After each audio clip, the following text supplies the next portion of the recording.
Hi everyone. Thank you for all coming out tonight. My name's Christina and I'm the events coordinator here at Books Are Magic. Before we get started, I wanted to point out some logistics for how tonight's gonna go. First off, we do ask that you keep your mask on at all times while at this event. We'll be doing a hand-raised audience Q&A towards the end of the event, so start thinking of questions to ask now. After the talk tonight, Emily will be signing and personalizing books at the desk near where you checked in. We also have additional books available to purchase from my colleagues at the register.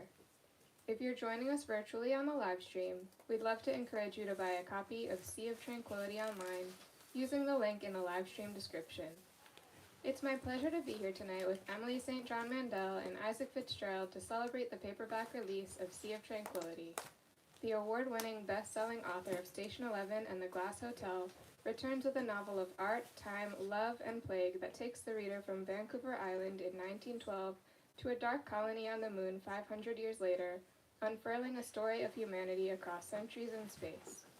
The New York Times calls it one of Mandel's finest novels and one of her most satisfying forays into the arena of speculative fiction yet. Emily St. John Mandel's 5 previous novels include The Glass Hotel, which has been translated into 25 languages, and Station 11, which was a finalist for a National Book Award and the PEN/Faulkner Award for Fiction, was the basis for a limited series on HBO Max and has been translated into 37 languages. She lives in New York City and Los Angeles. Emily will be joined in conversation tonight by Isaac Fitzgerald. Isaac Fitzgerald is the New York Times best-selling author of Dirtbag, Massachusetts. He appears frequently on the Today Show and is also the author of the best-selling children's book, How to Be a Pirate, as well as the co-author of Pen and Ink, as well as Knives and Ink. His writing appeared in the New York Times, The Atlantic, The Guardian, and numerous other publications. He lives in Brooklyn and is currently working on his next book, American Dionysus. Let's all give a very warm welcome to Emily and Isaac.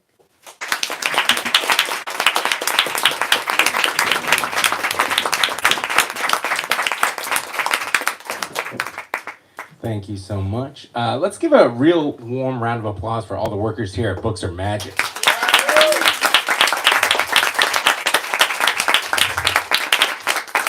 Appreciate it. We're gonna jump right into things. Let's do it. Does that feel good? It does feel You've good. been like on the road. You were in Philly last just night. in Philadelphia. That's like, that qualifies. I was on Amtrak. You're acting like that's another borough. Like that's a place. That's another city. Yeah, it's not like a 25. Okay, yeah, I was on the road. I come to you exhausted. Did you? You were in? Yeah, you were in Philly this morning. Yeah. Where were you before that? 25 cities. I know. I was kidding. I was just here. Okay. You're like I just went down to this Philly. is the second stop on the tour. I wanted to start by talking about process, because in this book you weave so many storylines and timelines so beautifully, and they kind of they just as you start reading, I'm sure for those of you that have read the book, you understand like you're like, oh, how's this going to relate to this? But by the end you weave it together, so there's this like beautiful picture.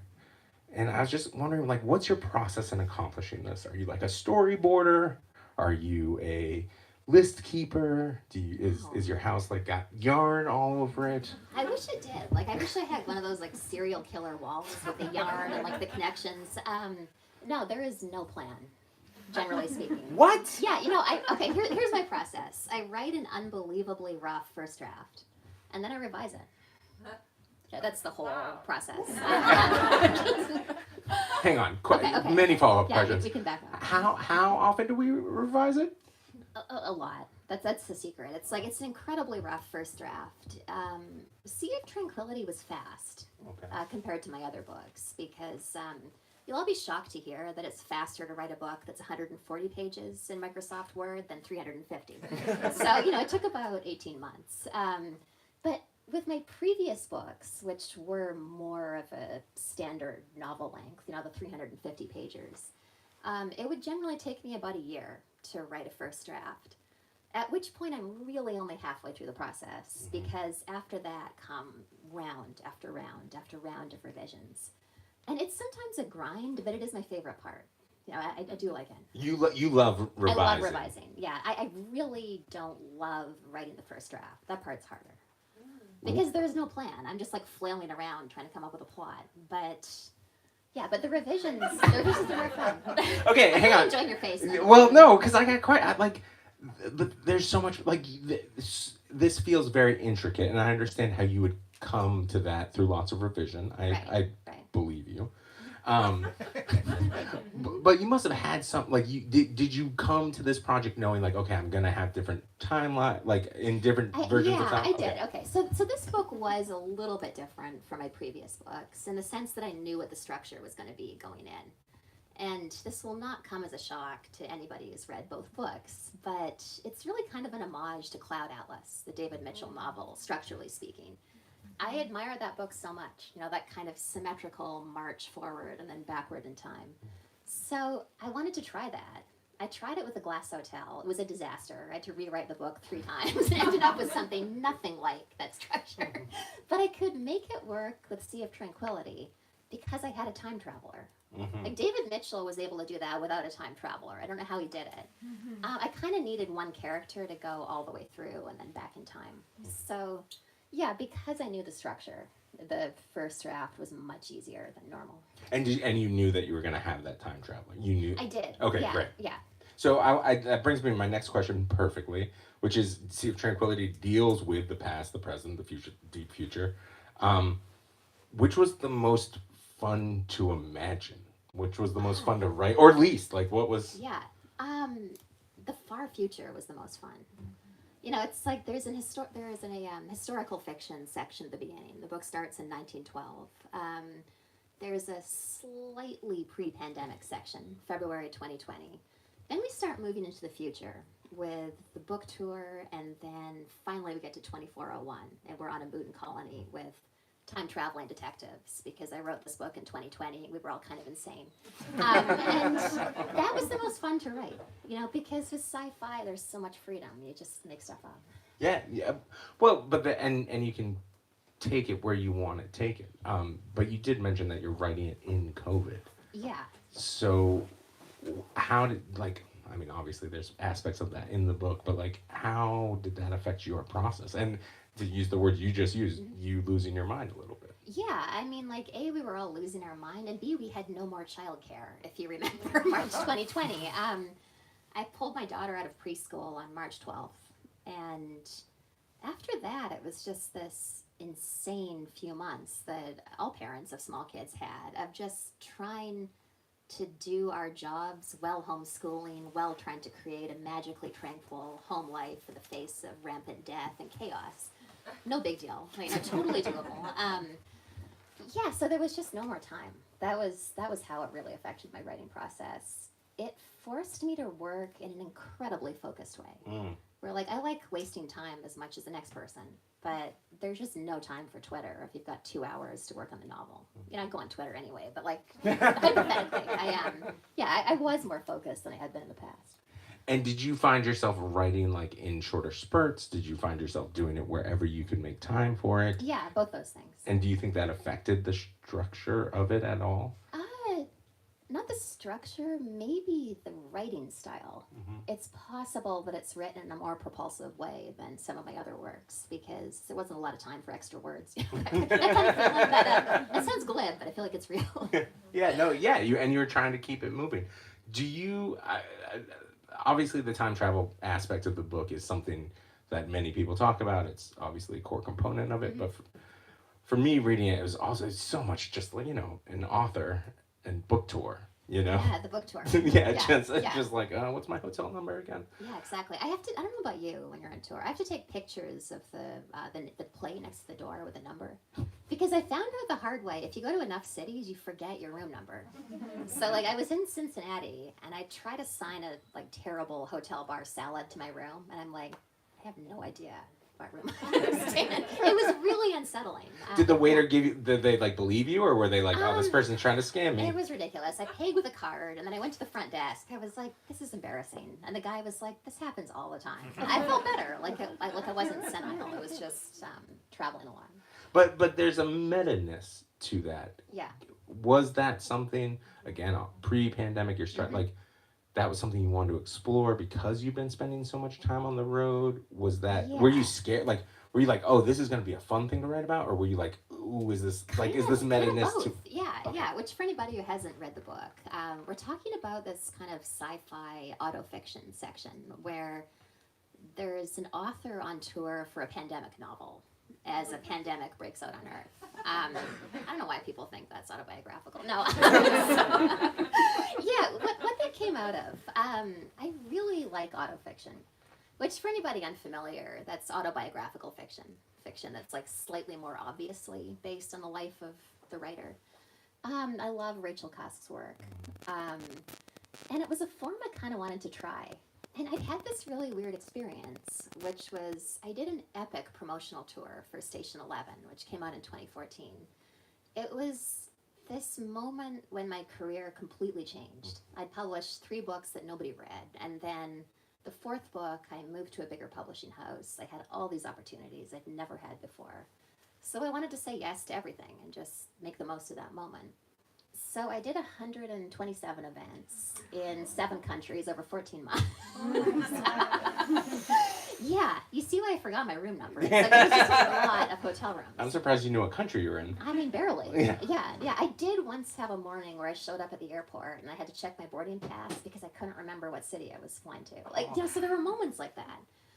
And, it's a little delicate to talk about because I feel like when I do events like this or when I travel in the service of a book, 99% of the interactions I have are great. It's a pleasure to get to do something like this. If you're doing a lot of events, though, like that 1% adds up over time. And I'd had some really strange interactions on the road. By strange, I mostly mean sexist, just to be clear. But which is to say, so common. So common. Yeah. So I'd had all these strange interactions, and I kind of wanted to write about them because that was a really weird professional life for a while. So a few months before the pandemic, I'd started playing around with autofiction, just little fragments about an author on tour. I do keep a journal, so all the dialogue in that section is verbatim, like things that people said to me on the road. Yeah. It was fun to write about, but then when the pandemic broke out, and I realized when I decided to write a time-traveling novel, I was picking the timelines, and I thought, would it be fun to filter that autofiction through a kind of sci-fi filter and place it in the far future? And it was kind of fun. It was also a little bit terrifying because I didn't want people to think I was complaining. It's like it's really hard to be a writer who gets to go on tour. Like, that's a huge privilege that most people don't get, and I know that. So yeah, it felt a little bit fraught, but also fun to write. And again, I would argue you pulled it off with panache. Thank you. How does it feel doing a book tour now, paperback book tour, about a book that involves a book tour? Yeah, you're the first interviewer who's not scared, which I really appreciate. I thought you were going to say I'm the first person that asked that question. I was like, that can't possibly be true. Isaac and I have interviewed each other. Mostly Isaac interviewed me like 6 times. This is a road show we do. Sometimes Zoom. Sometimes Zoom. Once in LA. Los Angeles. Yeah. New York. Yeah. Back to Zoom. Most interviewers tell me they're scared to interview me now because of that section. And what I tell them is like, as long as you don't ask me any actively insane questions, you have nothing to fear. Like I didn't write about the nice interview. So how is it being a mother and a writer? No, sorry, joking. Dun, dun, dun, dun. Ask me who's taking care of my kid. Yeah, right, exactly. How do you do? Sorry. Well, I think this actually leads to really good. It leads to a good point, which is in these books there's also so many Easter eggs. Right. I refer to it as the Emily St. John Mandel cinematic universe. That's my preferred phrase. Yeah, you've got. Can you just, maybe for those that are not familiar, just walk us through it, and then I just want to know how much thought went into that. Very little, but I'll let you do it. I sometimes just become attached to particular characters. So when I wrote Station 11, I really liked the character Miranda, who's the graphic novelist in Station 11. She's also a shipping executive, but you don't really see that part of her life. So it was kind of interesting to bring her back in the Glass Hotel, but kind of reverse that. So in The Glass Hotel, she's a shipping executive, and there are intimations that she's working on the Dr. 11 comic books, but you don't really see that. So, just bringing a character back and seeing a different aspect of their life could be kind of cool. And then in The Glass Hotel, there was this character, Morella, who was Vincent's best friend. I really liked her as a character. I thought she was interesting. But she was a secondary character, and one of my core values as a writer is velocity. So I couldn't spend that much time with her, even though I wanted to. So it was interesting to bring her back for Sea of Tranquility. And there are other little links between books. A young character in my third novel, The Lola Quartet, listens to Baltica, the band that appears in The Glass Hotel. Jonathan Alcaides makes a brief appearance in The Lola Quartet, and then again in The Glass Hotel and Sea of Tranquility. But yeah, those are the major overlaps. Wait, is there an author who did that you were like, I think that's cool? Like, I don't think. David Mitchell does do that. I really enjoy that. I don't think though that I based it off of another author. I think it was just something that I thought would be fun to do. Yeah, and just play around with. You just had a quick line there. You kind of almost tossed it away, but I loved it so much. You said, and you're going to correct me because I'm going to probably miss it. Did you say velocity? Yes, velocity. Velocity. Yeah. Say it again. Velocity. There we go. Yeah. Velocity is a core component of your writing. Can you just riff on that for a second? Yeah, absolutely. I don't want to write the parts of the book that you skip over. That's what I mean by that. I really don't. I really want to minimize exposition as much as I can. I want to minimize description, which, sometimes you do need to describe something, but I can say, and then she walked into a beautiful bookstore on Montague Street. I don't have to get into the details of the shelving, the lights, the exposed beam, the archways. Like, those are cool, but for the purposes of my story, the bookstore that you imagine works just as well as the bookstore I'm imagining. So unless there's a clear reason for description, I try to leave it out or just suggest it. I want beautiful prose, but I also want narrative drive. And that means you can't get too bogged down. So I always try to make my books move as quickly as possible. I absolutely love that and agree. Like, it's one of my favorite, like, whenever I'm like, oh, I'm writing a bar, it's like, I could describe this bar perfectly. Yeah. Or like you're thinking of whatever bar you were in at 22. Which will make you connect better with the story. Right, exactly. Like, you're going to enjoy it more. Yeah, that's absolutely right. The pandemic of it all. Yes. And I think we can broaden this even past the book because you had Station 11. Yeah. Yeah, that was weird. I mean, are we allowed to talk about? We can talk about that. Yeah. Like, yeah. you You'll gotta. be shocked to hear you're not the first interviewer to bring this up. No, really? But you got asked to do some op-eds, right? Yeah, I did a lot.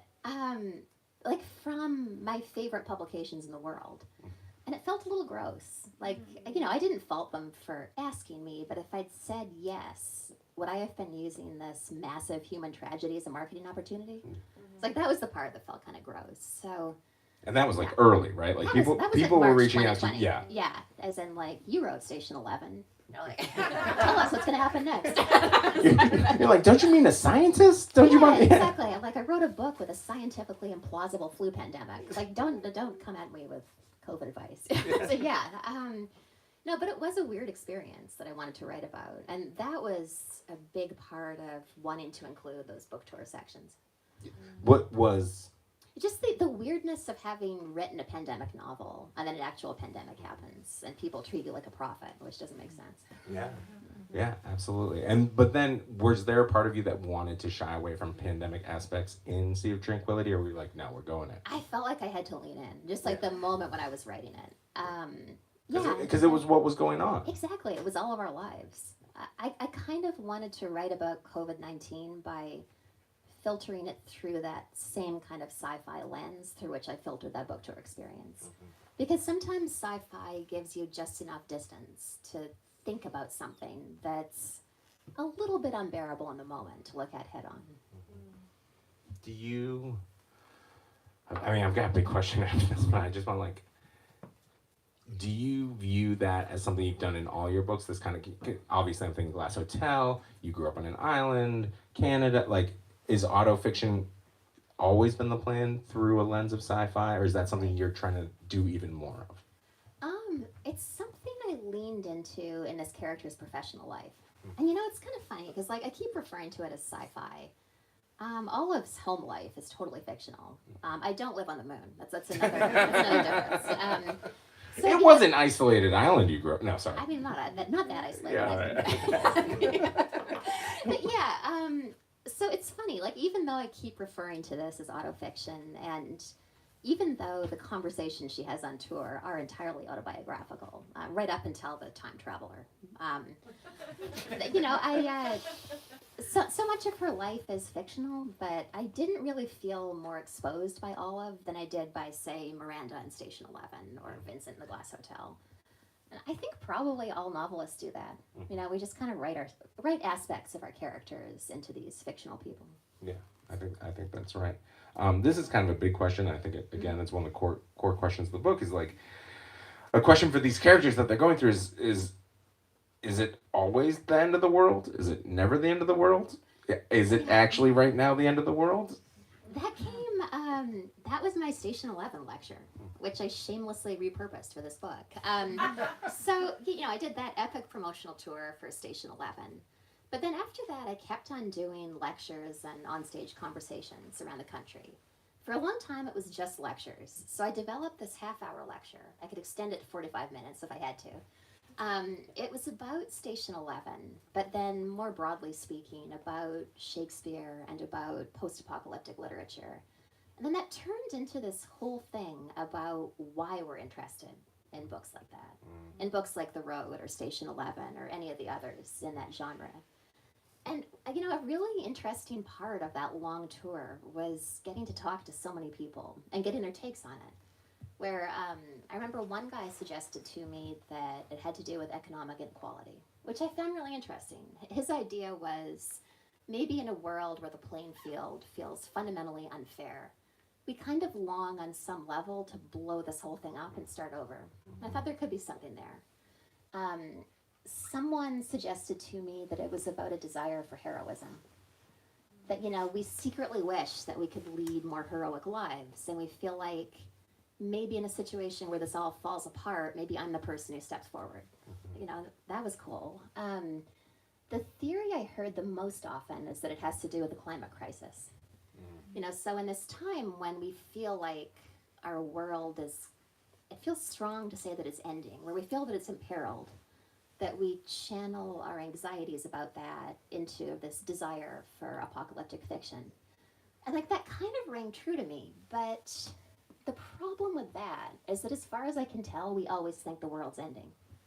And I had a conversation with my mom actually that clarified this for me, where she talked about how guilty she felt bringing children into the world in the late 70s and early to mid 80s in Western Canada. Try to imagine a more chill time or place in literally all of human history, like British Columbia, Canada, from 1979 to 1987. You can't, that's about as good as it gets. Socialized medicine, everything was fine. But in fairness, that was the height of the Cold War. So, there was this fairly reasonable fear of nuclear annihilation. So my point is just, I think we always think the world's ending. It's like this kind of narcissism where we feel like we're finally living at the climax of the story, like we're the ones at the end of history. And yeah, it's interesting to think about. And then it's interesting to think, well, but what if it's true? What if the world is always ending? Because the world we're in now is certainly a different world from the one when we were kids. The world just subtly changes around you until all the components have completely flipped over into something new. And you usually can't point to any kind of grand cataclysm that ended one world and brought on the next one. Unless you have something like a pandemic, where, it feels like you move quite quickly from one reality to another. But yeah, it's just a really interesting idea to me. This idea that maybe the world is always ending and a new world is always kind of appearing around us. So the world is constantly ending. Yeah, exactly. Yeah. I love that. Something else in the book that's big, music. All the timelines are linked through hearing a strange piece of music. Just not to give too much away if you have the singularity. Right. What's Emily's singularity? I don't know what singularity is, but I know I keep accidentally writing about music. Like I don't. Accidentally? No, you know what it is? It's like you, I think sometimes as a writer, you don't realize that you're doing the same things, which sounds really negative, but it's like, for me, it's not until I finish a book sometimes, and it's like, oh wait, like music is a huge part of the plot again. Like I've done this, what, like 4 books in a row. Yeah, I love music. It's just something I keep coming back to. Well, so what do you love about music, or what would your... I'm just fascinated by it. Because you did ballet, right? I did do ballet. You did yeah. dance. Yeah, that was my first weird career idea before I was a writer. Yeah. And there's a lot of that. A lot. But have you ever played an instrument? Was there Yeah, I play the piano. Yeah. Yeah. So what is it, do you think, about music that you either enjoy writing about? Like, why do you think you keep coming back to it even without noticing it? I don't know. It's a big question. It's like, why do you love music? It's just like sometimes you just do. That's fair. I'm moved by it. It just hits me in a certain way that not many other things do. I feel like I'm trying to figure out how I would. I'm like. Yeah. Why do you love music? Somebody played Pink Floyd when I was stoned and I was like 13. And it printed on you. Yeah. And you're transported. Yeah. All right. Yeah. All right. Fair.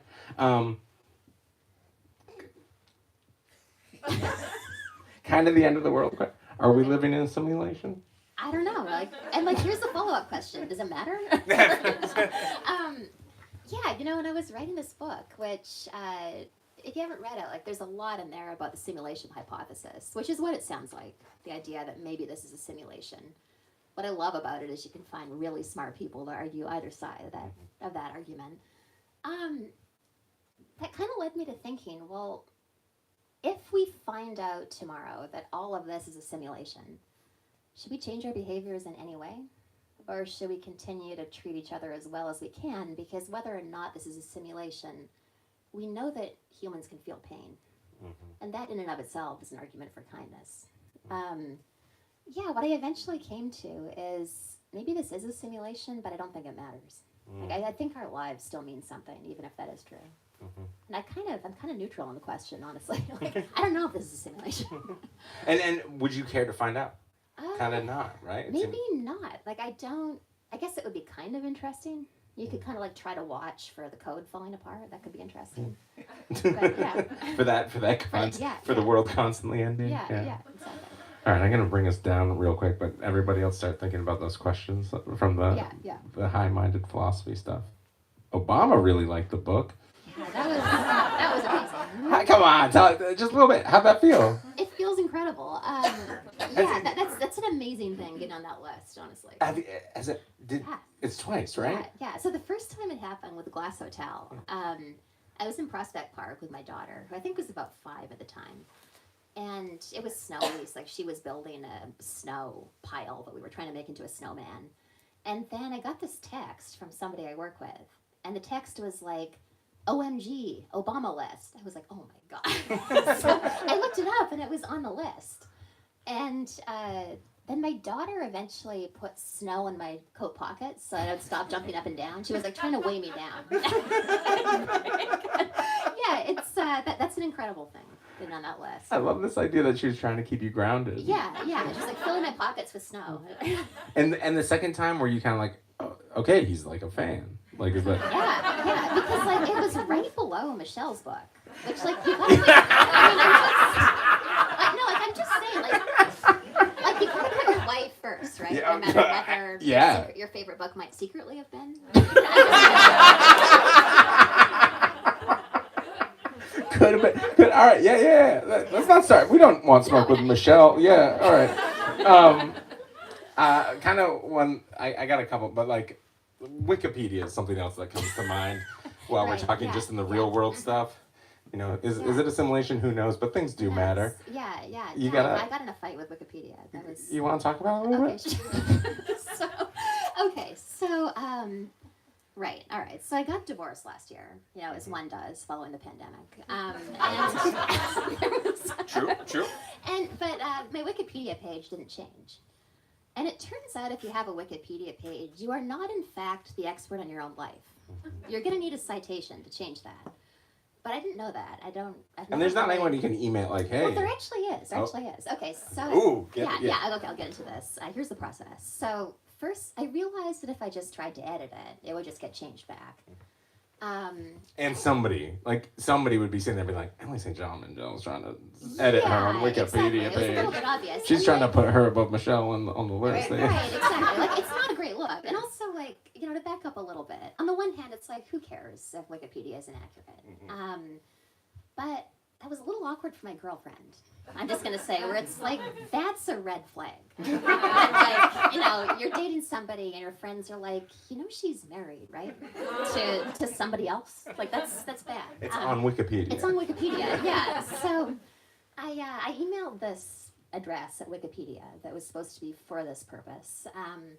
And I was like, here's my divorce case file number in New York State. Like, Mandel v. Mandel. You can look this up. Could we make the change? And the answer was no, we need a citation.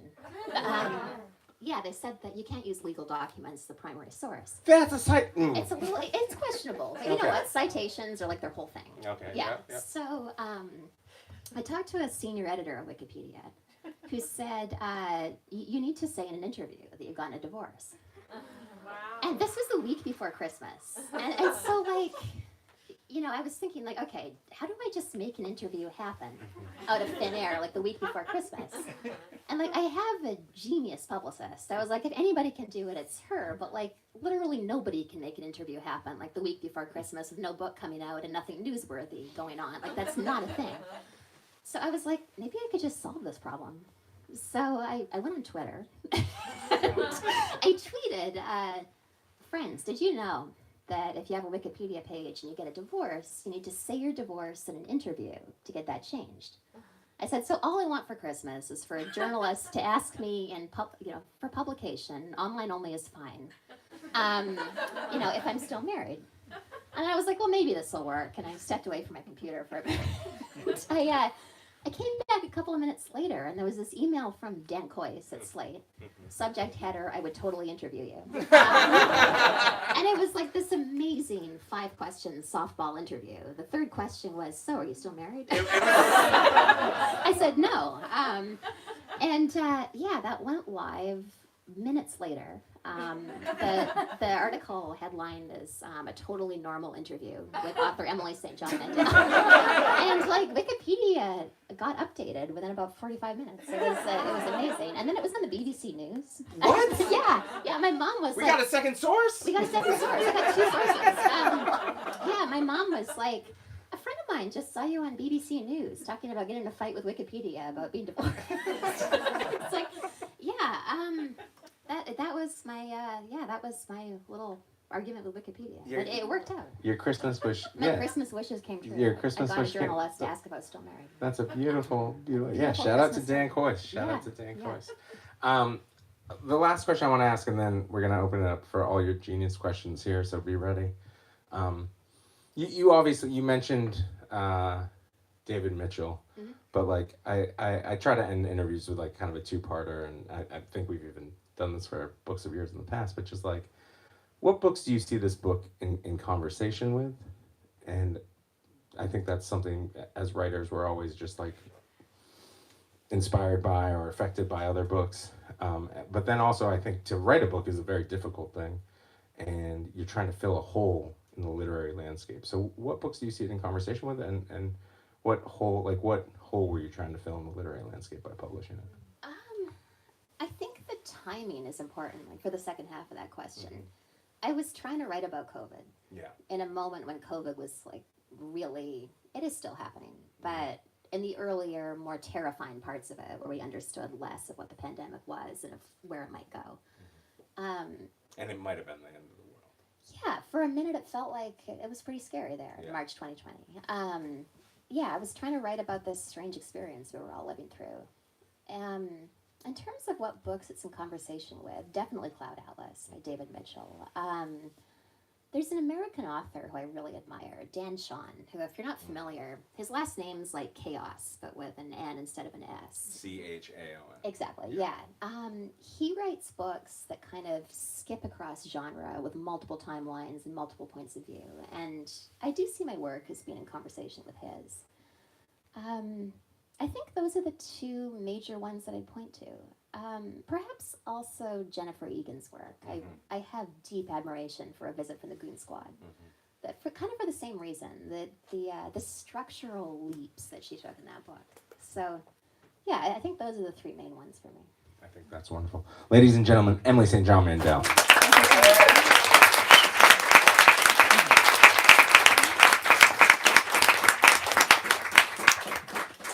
All right, now the questions get better because they come from y'all. Don't be shy. It's hard to go first, but somebody should. Yeah. Hit it. It's an easy one, I just but you said you two have been paired up a lot, but why is that you're Oh, please. I get to recite it for those viewing at home, and thank you. That's absolutely. The question was, Emily mentioned earlier in the interview that we've been paired up a lot, and the question was why. Because and you meant it in a nice way. You were like, we're not in the same genre, but yeah. No, totally fair. We're friends. We like talking to each other. I think. We're not in the same genre, but Isaac's somebody who reads in all the genres. So I knew that he'd read my work. I think we were actually first paired up when you were at BuzzFeed. Right? Yeah, it was that's like the BuzzFeed Employee Book Club. Yeah, Is that what was going on? That's correct. Yeah. So Isaac interviewed me for Station 11 at BuzzFeed approximately a century ago. And I just really enjoyed it. Most interviewers get nervous, and Isaac at least fakes not being nervous, which I appreciate. So, yeah, it was fun. We ended up doing it again for Station 11 at large bookstore in Manhattan that I'm blanking. Strand. Yeah. Nice. Yeah, and those experiences were just really fun in a way that these events often aren't. So, yeah, so I just kept requesting him, and he kept on saying yes. And then the Glass Hotel. So it's real. Yeah. I promise it won't turn into a 10-minute. But like this is, it's fun, and it's nice to know that you even remember that. But for me, I was such a big fan of Station 11. Like right out of the gate, I knew that was one that I really wanted to go hard for and like be as supportive as I possibly could. But then, we just had fun doing these interviews. But then you asked me to do Glass Hotel, and when I read the Glass Hotel, you have to understand like It like opens with some drugs, working at a hotel. I used to work at a hotel. Like I kind of felt there's ghosts. I was like, ooh, this book is like kind of written just for this. Skipped past the drugs. Yeah, that too. Also boats. And so like I'm just such a huge fan. And then was that like early? We did the Glass Hotel. Was that early pandemic, like April, Zoom? Or even earlier. Glass Hotel came out March 24th, 2020, and you did the first event. Yeah, that's in the vault. Yeah. And I remember, sorry, now we're going into, but I remember I walked outside, randomly just started smoking again, I wonder why, and I went outside for a cigarette, and I called you because I'd never done a Zoom before, and it had just gone black. Yeah, so you'll be having a nice conversation with somebody, and they'll be like, all right, good night. And it's like, And I remember calling, I was like, was everything okay? And you're like, well, the world's not, but I think we did okay. Right. Anyways, that's, so it is, to answer your question, it's a relationship, it's a friendship. Right. And, and I read in different genres too. So when Isaac's memoir came out, I was spending a lot of time in LA and still do. So I was happy to interview him for the LA event. And I think you just want to work with the people you like sometimes. That's a big part of it. Even if you sell different numbers of copies of your book. Anyway, sorry. Next question. Go ahead. I did. Sorry, a little less fun. But regarding your process, which is super insightful, do you let anybody look at that really rough first draft before you do revisions on your own, or is that really just for you only? So the question was, Emily mentioned earlier that she writes a really rough first draft and then revises, not as much planning.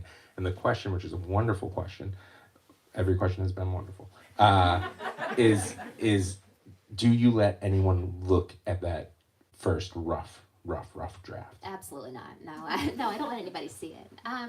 But it's not so much self-consciousness. It's more thinking, it's hard to find very many people who can read your work, in the sense that you don't want the people who are like, that is genius, don't change a word, because it needs work. It's rough. It's early stages.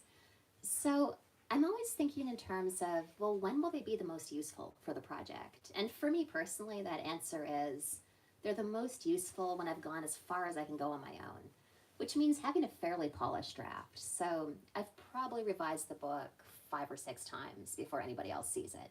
And then it is really important for other people to see it. I usually try to give it to 3 early readers.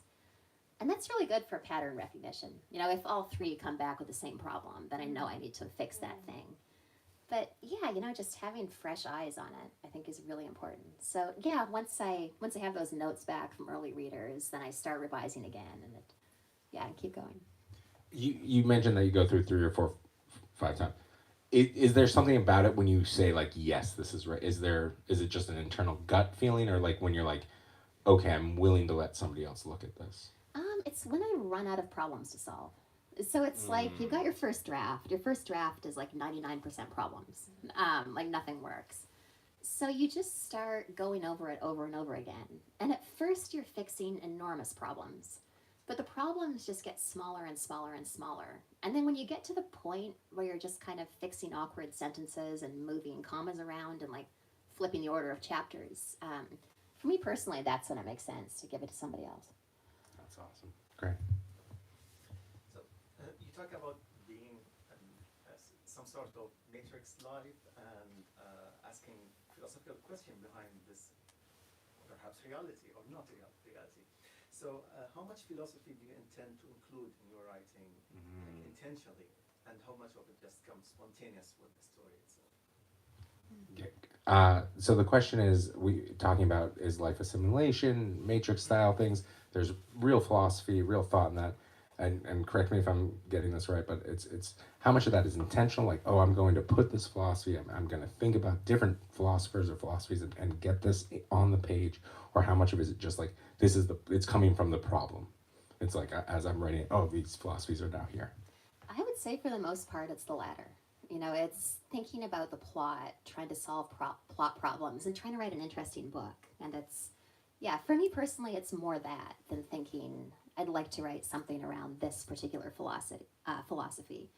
With this book, though, I did want to write about the simulation hypothesis. So that makes it a little bit of an outlier in my work. But yeah, generally speaking, that's not it.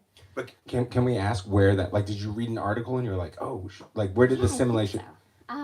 I came across it years ago, just like one of those 1 a.m. rabbit holes, and you're just like Googling this, then Googling that, and then all of a sudden you're reading Nick Bostrom at Oxford talking about the simulation hypothesis, and you're like, all right, like, this is fascinating. We have different 1 a.m. I'm not saying those are all my 1 a.m., but like there was this one particular 1 a.m. Right? Yeah, you know, it was a rabbit hole years ago that I came across and saved all these PDFs to read later. It was fun.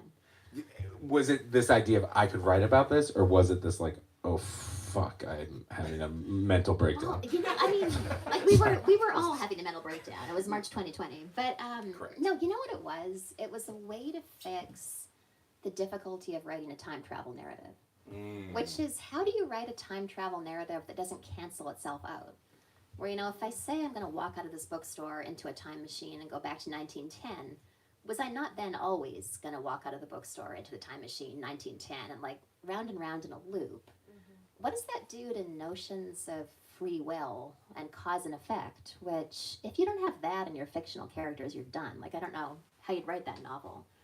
So, you know, a way for me to get around the issues in time travel narratives was to layer this whole other level of weirdness on top of it. And that was where the simulation hypothesis came in. So sometimes you can use a character as a kind of avatar for your own skepticism or for a skeptical reader. And that's why in the year 2401, there's a guy standing next to a time machine who says, we don't know why time travel works at all. You know, we don't know why the arrival of a time traveler doesn't irreparably damage the timeline every single time. We think the fact that it works at all means maybe there's something else going on. This might be evidence that we're looking in the simulation. So yeah, it was layering in the hypothesis was a way to solve that problem. That's awesome. Oh, I just wanted to mention a process thing. I'm sorry if this came up already. The only reason we're repeating questions is so it shows up for the for the internet part of this evening. It's not that we can't hear you, and you're projecting beautifully. I'm not being a guy just like talking over you. Like, let me explain this, break this down for you. You're small. Yeah. So, go ahead. I was curious, much like simulation or time travel or whatever, do you have a wish list of topics at a high level? We're not trying to steal your ideas. that you're excited or hopeful to write about one day that really get you going? Oh, that's very cool. But yeah, you've had flu pandemics, you've had time travel, you've had all these different big idea things that you write about. Do you have a wish list of like, oh hell yeah, I'm gonna write about that one day? Not really. No, it's kind of like book by book for me. I'm just kind of generally interested in writing about people. I do kind of like to drive them into these sort of slightly surreal or sci-fi scenarios. It's just kind of interesting. Yeah, I don't really have a list beyond like the book that I'm working on now. So yeah, the answer's no. Are you allowed to say anything, Mama? I mean, I can talk about. I don't know that much about the book I'm working on now because I'm only halfway through the first draft, which we've established as a train wreck. But the one thing I could say about it is the protagonist of the book I'm working on now is the villain from my second novel, The Singer's Gun. So like that's really fun, like bringing back a character from a book I published in 2010 and thinking about what her life's been since then in federal prison mostly. And yeah, just it's really a fun project for that. But I don't really know the plot yet. I'm still figuring it out. That's awesome. You mentioned that velocity was one of the core values of your writing. Do you have others? Great question. She mentioned that velocity earlier was one of the core aspects of her writing. What are some of the other ones? I'd say character development is really the major one for me, which kind of comes down to my preferences as a reader. And also comes down to the genre question, which comes up a lot because some of my works are sci-fi, some of them aren't, some of them are totally different genres. But I kind of feel like as a reader, if the characters are good, I'll follow that writer anywhere. So that's always what I'm trying to do. I feel like if you care about the character, then maybe it doesn't matter that they're a time traveling detective. If you're not if that's not your usual cup of tea. So that's a major one. Just trying to make the characters interesting. I think we got time for two more, so we're gonna go here and then we'll come to you, Miss. Can you talk about seeing the adaptation from Station 11 to TV and kind of what you hope Glass Hotel and Sea of Tranquility will look visually? Because I think you're working on those, right? How did I not ask that?